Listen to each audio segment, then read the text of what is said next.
Hello বন্ধুরা, কেমন আছো তোমরা সবাই? আশা করি সবাই খুব খুব খুব ভালো আছো। আমরা কিন্তু সবাই বেশ ভালো আছি। তো আমি আবার যথারীতি চলে এসেছি আজকে গল্প পড়তে। তো আজকে আমি পড়ছি রবীন্দ্রনাথ ঠাকুরের ছুটি গল্পের লাস্ট পার্ট। তো তোমরা মন দিয়ে শোনো, আমি গল্প পড়ি, তা তোমরা আমার সাথে শোনো। প্রকাণ্ড একটা ধাউস ঘুড়ি লইয়া বো বো শব্দে উড়াইয়া বেড়াইবার সেই মাঠ, তাইরে নাইরে নাইরে না করিয়া উচ্চস্বরে স্বরচিত রাগিনী আলাপ করিয়া অকর্মণ্য ভাবে ঘুরিয়া বেড়াইবার সেই নদীটির, দিনের মধ্যে যখন তখন ঝাঁপ দিয়া পড়িয়া সাঁতার কাটিবার সেই সংকীর্ণ স্রোতস্বিনী, সেই সব দলবল উপদ্রব স্বাধীনতা এবং সর্বোপরি সেই অত্যাচারিণী অবিচারিণী মা অহর্নিশি তাহার নিরুপায় চিত্তকে আকর্ষণ করিত।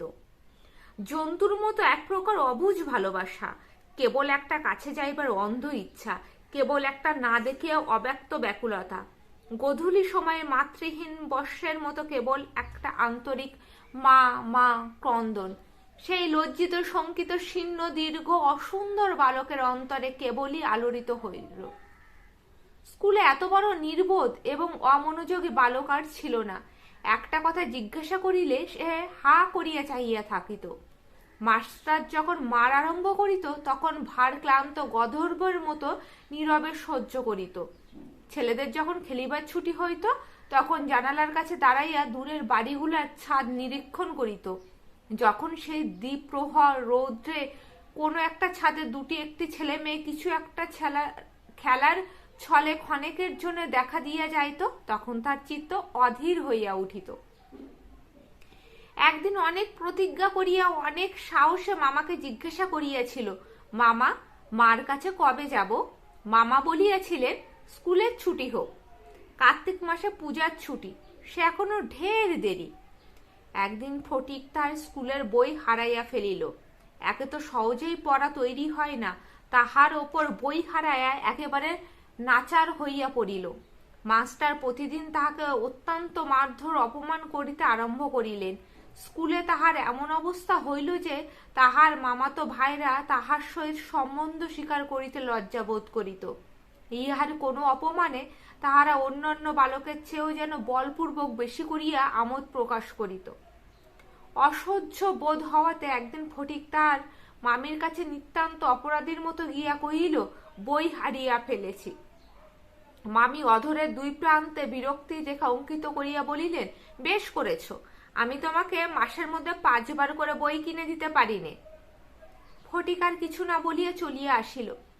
সে যে পরের পয়সা নষ্ট করিতেছে এই মনে করিয়া তাহার মায়ের উপর অত্যন্ত অভিমান উপস্থিত হইল।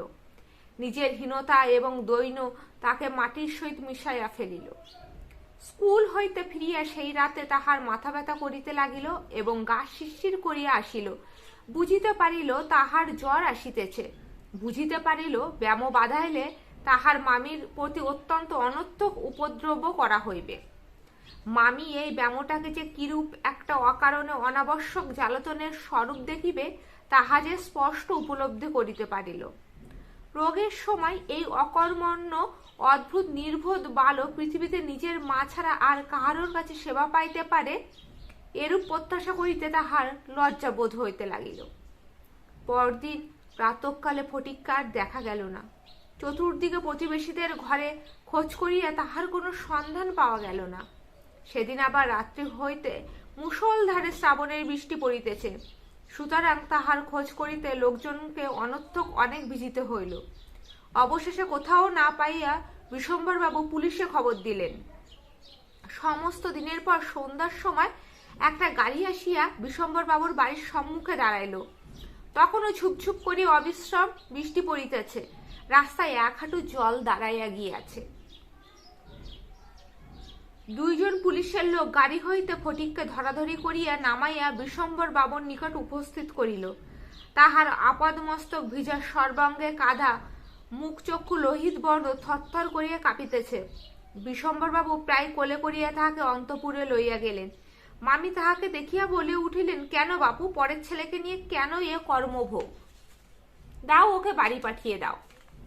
বাস্তবিক সমস্ত দিন দুশ্চিন্তায় তাহার ভালোরূপ আহারাদি হয় নাই এবং নিজের ছেলেদের সহিত না হোক অনেক খিটমিট করিয়াছেন। ফটিক কাঁদিয়া উঠিয়া কহিল, আমি মার কাছে যাচ্ছিলুম, আমাকে ফিরিয়ে এনেছে। বালকের জ্বর অত্যন্ত বাড়িয়া উঠিল, সমস্ত রাত্রি প্রলাপ বকিতে লাগিল। বিশ্বম্বরবাবু চিকিৎসক লইয়া আসিলেন। ফটিক তাহার রক্তবর্ণ চক্ষু একবার উন্মিলিত করিয়া কড়িকাঠের দিকে হতবুদ্ধিভাবে তাকাইয়া কহিল, মামা, আমার ছুটি হয়েছে কি? বিশ্বম্বরবাবু রুমালে চোখ মুছিয়া সস্নেহে ফটিকের শীর্ণ তপ্ত হাতখানি হাতের ওপর তুলিয়া লইয়া তাহার কাছে আসিয়া বসিলেন। ফটিক আবার বিড়বিড় করিয়া বকিতে লাগিল, বলিল, মা, আমাকে মারিস নে মা, সত্যি বলছি আমি কোনো দোষ করিনি। পরের দিনের বেলা কিছুক্ষণের জন্য সচেতন হইয়া ফটিক কাহার প্রত্যাশায় ফ্যাল করিয়া ঘরের চারিদিকে চাহিল। নিরাশ হইয়া আবার নীরবে দেওয়ালের দিকে মুখ করিয়া পাশ ফিরিয়া শুইল। বিশ্বম্বরবাবু তাহার মনের ভাব বুঝিয়া তাহার কানের কাছে মুখ নত করিয়া মৃদুস্বরে কহিলেন, ফটিক, তোর মাকে আনতে পাঠিয়েছি। তাহার পরদিনও কাটিয়া গেল। ডাক্তার চিন্তিত বিমর্ষ মুখে জানাইলেন, অবস্থা বড়ই খারাপ। বিশ্বম্বরবাবু স্মিত প্রদীপের রোগশয্যায় বসে প্রতি মুহূর্তে ফটিকের মাথার জন্য প্রতীক্ষা করিতে লাগিলেন। ফটিক খালাসিদের মতো সুর করিয়া বলিতে লাগিল, এক বাউ মেরে দেয় না, এক বাউ মেলে না, দো বাউ মেলে না। কলিকাতায় আসিবার সময় কতকটা রাস্তা স্টিমারে আসিতে হইয়াছিল। খালাসিরা কাছে ঠেলিয়া সুর করিয়া জল মাপিত। ফটিক প্রলাপে তাহাদেরই অনুকরণে করুণ স্বরে জল মাপিতেছে এবং যে অকুল সমুদ্রে যাত্রা করিতেছে, বালক রশি ফেলিয়া কোথাও তাহার তল পাইতেছে না। এমন সময় ফটিকের মাথা ঝড়ের মতো ঘরে প্রবেশ করিয়া উচ্চ কলরবে শোক করিতে লাগিলেন। বিশ্বম্বর বহু কষ্টে তাহার শোকাশ্বাস নিবৃত করিলেন। তিনি শয্যার ওপর আছাড় খাইয়া পড়িয়া উচ্চস্বরে ডাকিলেন, ফটিক, সোনা, মানিক আমার। ফটিক যেন অতি সহজেই তার উত্তর দিয়ে কহিল, মা আবার ডাকিলেন, ওরে ফটিক, বাপধন রে। ফটিক আস্তে আস্তে পাশ ফিরিয়া কাউকে লক্ষ্য না করিয়া মৃদুস্বরে কহিল, মা, এখন আমার ছুটি হয়েছে মা, এখন আমি বাড়ি যাচ্ছি। যাই হোক, গল্পটা পড়ে একটু ইমোশনাল হয়ে গেছি। তো বন্ধুরা, এই গল্পটা এখানেই শেষ হয়েছে। যদি ভালো লেগে থাকে লাইক, শেয়ার, কমেন্টস করতে করতে একদম ভুলবেন। আর মুখার্জি ফ্যামিলি ব্লগসকে অবশ্যই সাবস্ক্রাইব করে রেখো। তো চলো, এখনকার জন্য টাটা।